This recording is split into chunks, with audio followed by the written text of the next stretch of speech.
Good morning mga ka-homies. So today, magpapa-wheel balancing tayo at papacheck na rin natin yung isang gulong kasi pinakita ko sa isang shop, sabi oblong daw. So papakita natin, nandito tayo sa Sarja Industrial Area 4. Papatanggal natin yung apat na gulong, papa-wheel balance na natin, papacheck na rin natin yung hangin. So dahil pa.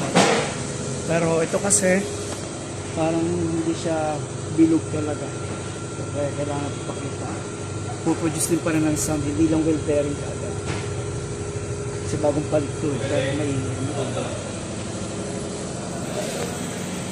and then mamaya naman itong dalawa.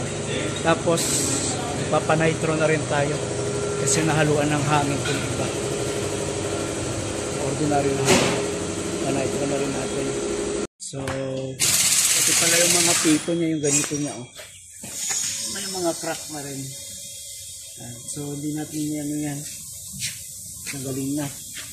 Palitan natin ng bago. Mas okay na yung gumasto kaysa sa kalsada ka mapurwisyo. Mahirap masiraan ng maflatan sa gitna ng kalsada. Yung gulo naman natin bago pa eh. Pero papacheck na rin natin. Sobrang init na sa labas.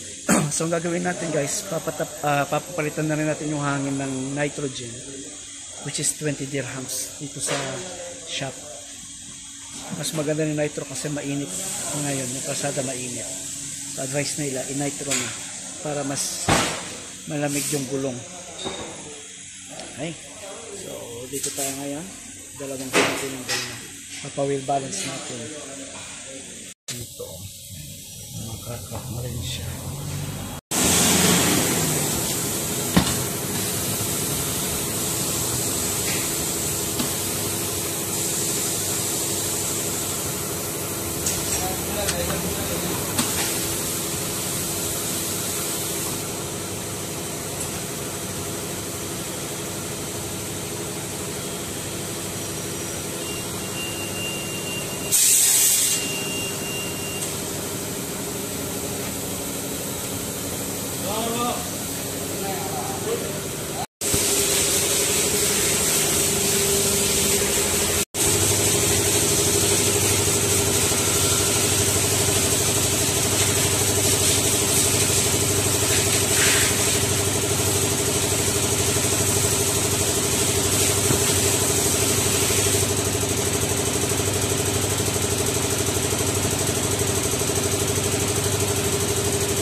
Papalit tayo ng mga pito. Ito yung pito ng isa, oh.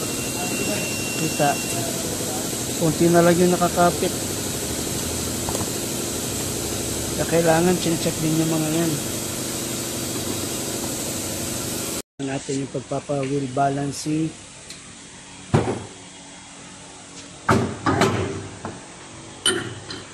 Dapat pala yung dashboard ay 0-0. Hindi siya 0-0.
balance pala sila.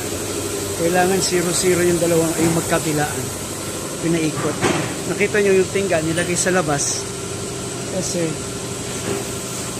pag nilagay siya sa harap ng sasakyan, tumatama dun sa may caliper. Kaya okay na yun. Ilang minutes na lang, matatapos na.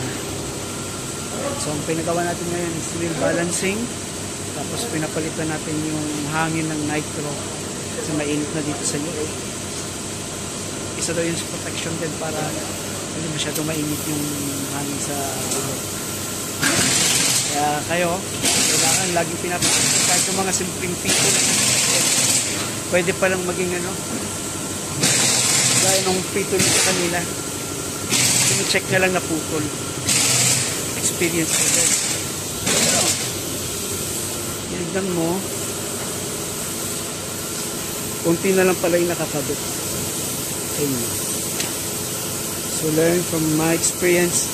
Kahit siguro every change oil ng 10,000 or papacheck din lahat kagad natin.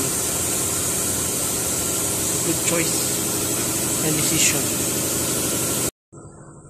So, ang pinastos natin guys ay 113 dirhams.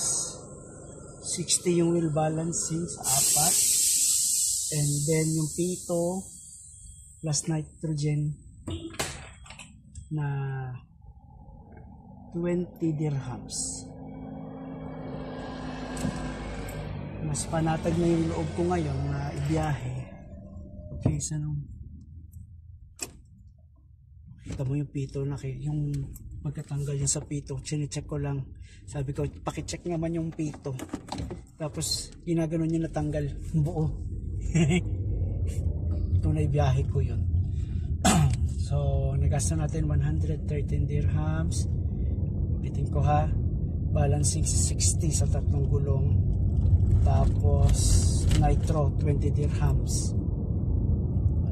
80 plus yung mga pito-pito. And of course, yung labor. And so, yun yung nagasta natin today. And thank you for following my channel. So, mga kamerang, mga kahomies, maraming salamat po at papatay ko na po ang aking video at dahil uuwi na ako.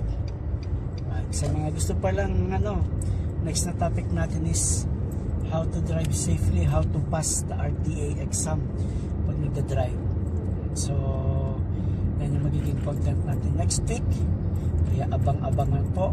And of course magbibigay din tayo ng mga safety tips kung paano mag-drive. Kaya nito, may naglalakad sa gitna ng kalsada, ikaw na lang yung promeno kaysa makipagmatigasan ka pa. Right? God bless. Have a great day.